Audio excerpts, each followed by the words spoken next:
said you started competing at 13. Yeah. What was that aha moment that made you realize I wanted to compete? Did you see someone on TV? Was it someone who inspired you? What made you get into the gym in the first place? So a lot of us get our butts kicked by our older brothers and sisters. Yeah. Our brothers. I got my ass kicked also from my older sisters. So I grew up in a family that was just raised as barbarians in a sense. I got 9 older brothers and sisters that all competed. They all did martial arts. They all did powerlifting, wrestling, bodybuilding. So I'm cool with my brothers kicking my ass, but when my sisters are drop kicking me, you know, it's like, all right, I gotta do something. So at 9 years old, you know, I started wrestling, martial arts, and powerlifting. And yes, I started squatting, deadlifting at 9 years old. So just throw that one, bad for you, out the window. All right? That's why you're so short. So, and that's why I can wear skinny jeans. So one of the big things is, by doing that aha moment was at 9, I said, okay, I gotta toughen up. I'm in a fight. But 15, I went on stage and I just this little guy, and I'm competing against these 19-year-olds and I win, and I'm like, wait a minute, is there something different between me and everybody else? And I hope that everybody, when you're alone, you feel that. You know what I mean? Just in the dark, you go, I'm different, I can do this one thing. I don't care that nobody else can. I can. And that's a huge thing to have. And I had it at a young age. And so at 13, I said, this is it. I'm looking at Arnold Schwarzenegger in the magazines, and I said, this is what I want to do. And Bruce Lee, and I said, that's what I want to do. I want to take both of those guys and combine them. And so, did the best I could. So that was one of the big things. How do you deal with all the stresses life throws at you? How do you manage stress?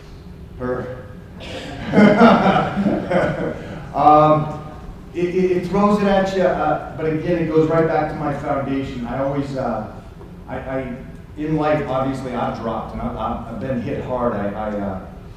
My dad passed, and I was that macho kid at that age, and I'm like, all right, my dad passed, that's what happens. And then my mom passed, and that brought everything back. And my dad was like my superhero. So I dropped all the way down to the lowest I possibly could, but it was my foundation. I stayed on my nutrition. I kept going to the gym every other day. And after months, I pulled myself out of that and became something even more. And at that moment, too, I also realized something beautiful is don't rush things. And I know this is outside of fitness, this is life. Don't rush the pain. When things happen to you, live that moment. That's more experience, that's more education than this all day. With everybody talking to you, when you're in that pain and you find who you are and what motivates you and how to come out of it on your own, you're a whole new person. And it gives you more motivation. So people ask me, how are you motivated? And I'm like, I am more motivated in life today than when I was 20. Or when my first covers on the magazines was when I was 17. And then Joe Weider brought me down at 20 years old from Washington State down to California and said, son, we're gonna put you under contract, put you on the magazines every other week. No? And it was a very uplifting, amazing time to have somebody like Joe Weider, who brought only Arnold over, brought me down. I'm more motivated today than I was then. And it's because of that stuff that you get to go and meet people, and they go, example, I did a workout video with C.T. Fletcher. I don't know if you guys know him, great guy, lovable as can be. But we did a workout, somebody saw it. He said, halfway through the video, he said, forget this, I want to be like Mike. He gets down and starts doing sit-ups during the video. 3 years later, I meet him. He's now dropped 250 pounds and he flew from Scotland to England to meet me. And it's like, you can motivate people that much in life without even doing it. I didn't plan to motivate him. I just stayed true to what I believed in and it motivated somebody else. And it's a cool thing. And that motivates you tenfold. It really does. When you meet people and you have a client that comes in and goes, I lost 20 pounds. I went to the class reunion. Everybody said, oh my God, you look better now than high school. Boom, that just is going to enhance you guys so much. But that's the kind of concept I want you guys to take away from this, is that everything that you're doing today, everything that's you're trying to make yourself better makes everybody around you better. That didn't even answer your question. Get out of here. Yeah. So when you're in those dark places and you imagine where you could go, or you kind of envision it, do you have any tips or tricks for how you communicate that to someone else who's in their own dark place? I work with a lot of logos, a lot of joint replacements, and more. How do you sort of refire up the engine? For me, it was I mean, obviously it's a process. It's not just one, okay, I'm coming out of this hole. For me, it was really just living in the moment and the pain and understanding the pain. Obviously, I'm a sensitive guy. I'm the guy that cries in movies as my girl's looking at me going, dude, what is this? This is Die Hard. Why are you crying? You know? So it's one of those things. It was just moments that living in there going, okay, I understand. What would he want? And one of the biggest things is anything with darkness, like me losing a family member like that or something, it was, all right, let's take this last name and make something big. Let's not just freaking coast through life and enjoy this. I don't believe in coasting. Let's go big. Let's go bigger. And I think my career even enhanced after my mom passed because I just fought so much harder for the last name to make her proud, in a sense. So, but here's a great thing, I think, for anybody that's in a dark place or around people. That support crew around you, let me see if I say this right. Search for people better than you. Okay? Don't search for a partner that's as good as you or fits you right then. Search for somebody that's better than you, that has to make you man up in a sense. When I met my girl that I'm with now, I was like, oh, sheesh, I'm gonna have to work. I'm gonna have to really up myself and stop the little kid stuff, and it made me better. And then the crew around me, the support crew around me were better than me in different aspects of life.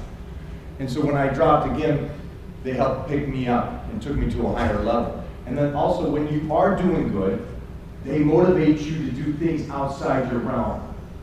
Because you gotta do the stuff, I know this is cliche, I know, but you gotta do the stuff you're scared of. One of the coolest things, and I wish I knew this when I was a kid, the coolest things is fear. It is amazing. It is automatically telling you that's your limit. That's done. You start getting fear, you're like, oh, sheesh, okay. Attack that thing.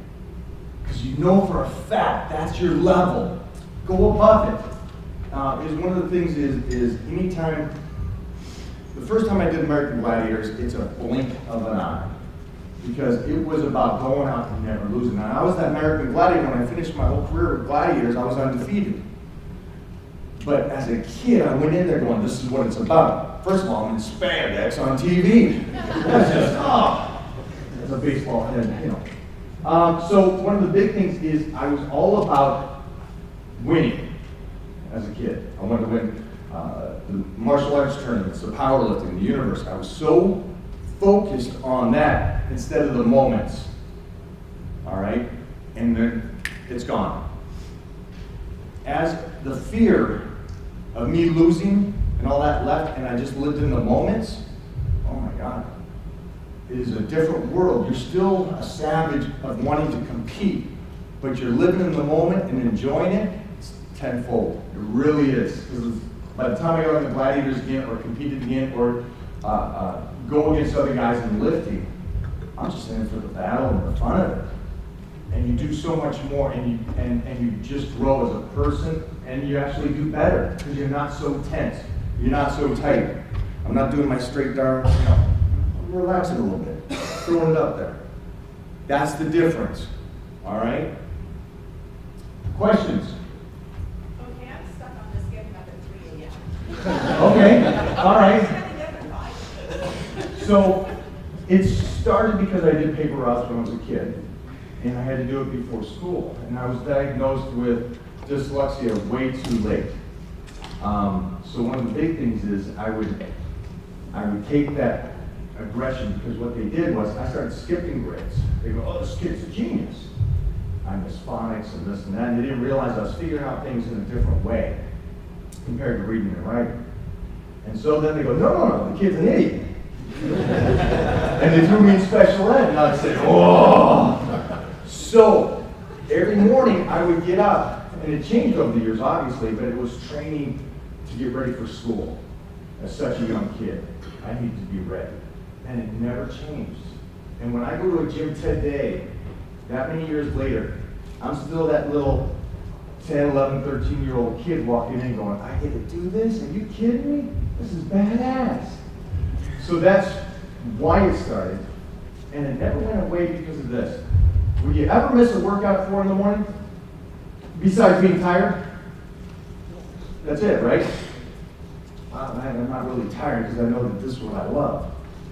But I'll never have the excuse. Never in my life. And I'm not saying train, at 4 in the morning, but I always train first because of the fact that no matter what happens during the day, I got it in. I got it in. And I've never missed a workout. I'm the guy that's never missed a meal, never missed a workout, because I love it so much. And I don't recommend 4 in the morning. Enjoy some nightlife, please.